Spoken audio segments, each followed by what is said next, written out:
Hello दोस्तों, आपका स्वागत है सेंस लर्नर में। जैसे कि आप सभी लोगों को पता है, आप सभी लोग इंतज़ार कर रहे हैं जेएसएससी सीजीएल की जो सुनवाई होने वाले हैं 26 मार्च को। उससे पहले ही एफएसएल का जो रिपोर्ट है उसको सीआईडी ने सौंप दिया है हाई कोर्ट को।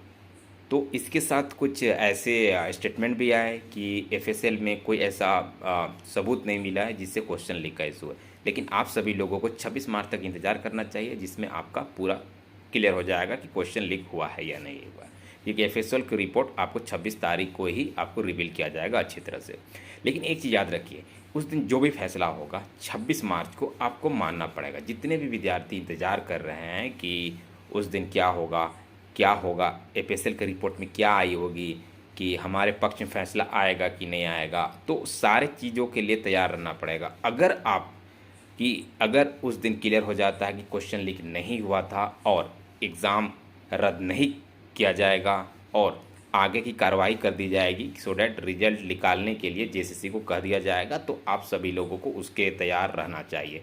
क्योंकि कुछ भी हो सकता है, आप स्टूडेंट के पक्ष में भी आ सकता है या स्टूडेंट के अगेंस्ट में आ सकता है। अगर इस रियल है तो स्टूडेंट के पक्ष में आएगा। लेकिन एक चीज़ याद रखिए, हमेशा दोनों चीज़ लेके चलना चाहिए। तो अगर स्टूडेंट के पक्ष में ना आए तो एक चीज़ मान लेना चाहिए कि इसको अब द एंड कर देना चाहिए। क्योंकि एक एग्ज़ाम है, इसके पीछे कितना आप अपना लाइफ को गंवाइएगा, कितना आप अपना समय जाया कीजिएगा। तो इसको द एंड करके मूव ऑन करने की कोशिश करना चाहिए। क्योंकि फ्यूचर में बहुत सारे ऐसे एग्ज़ाम आपका इंतज़ार कर रहे हैं जिसमें आप अपना करियर बना सकते हैं।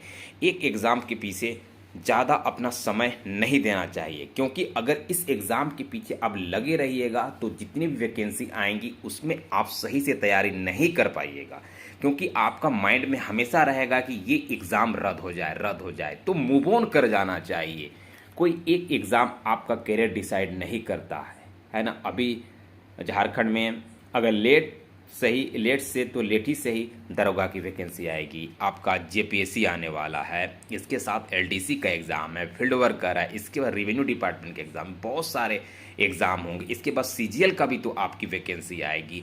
तो ये सब सारे चीज़ अभी है आपके पास, आपके हैंड में है।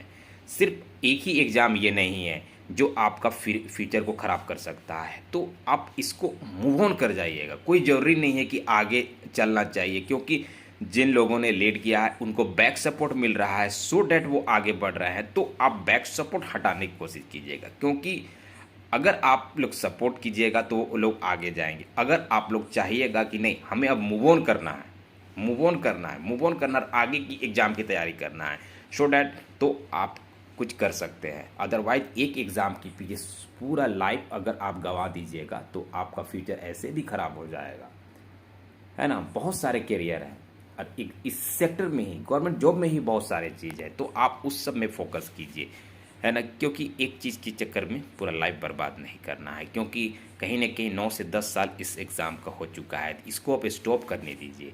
क्योंकि अगर ये स्टॉप नहीं होगा तो आगे इस सेक्टर में सीजीएल में, है ना, जैसे सीजीएल के लिए आपकी कोई वैकेंसी नहीं आएगी। क्योंकि ये नहीं तो आगे जाते जाएगा। क्योंकि अगर रिजल्ट होल्ड हो चुका है, अगर इसमें हाई कोर्ट में जो भी फैसला आए तो अगर उसके बाद अगर मूव ऑन किया जाएगा, आगे चला जाएगा, मतलब सुप्रीम कोर्ट में अगर जाया जाएगा तो भी क्या है ना कि एग्ज़ाम रिजल्ट तो होल्ड रहेगा।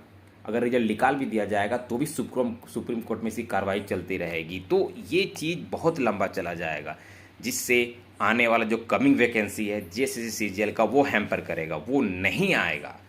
तो क्योंकि 9 साल हो चुके हैं, 9 से 10 साल हो चुका है। क्योंकि वही वैकेंसी अभी तक लटकी हुई है और वो क्लियर नहीं हुई है। अगर वो वैकेंसी वही समय क्लियर हो जाती तो कहीं ना कहीं और वैकेंसी भी आएगी।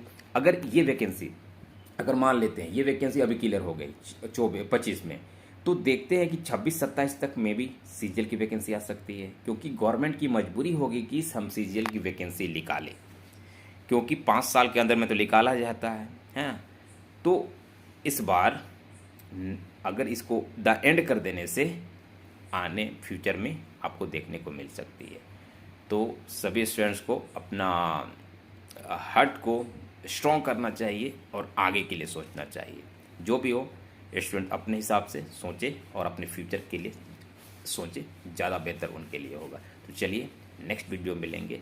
अगर वीडियो आपको अच्छा लगा तो लाइक कीजिएगा, चैनल को सब्सक्राइब कर लीजिएगा। Thank you.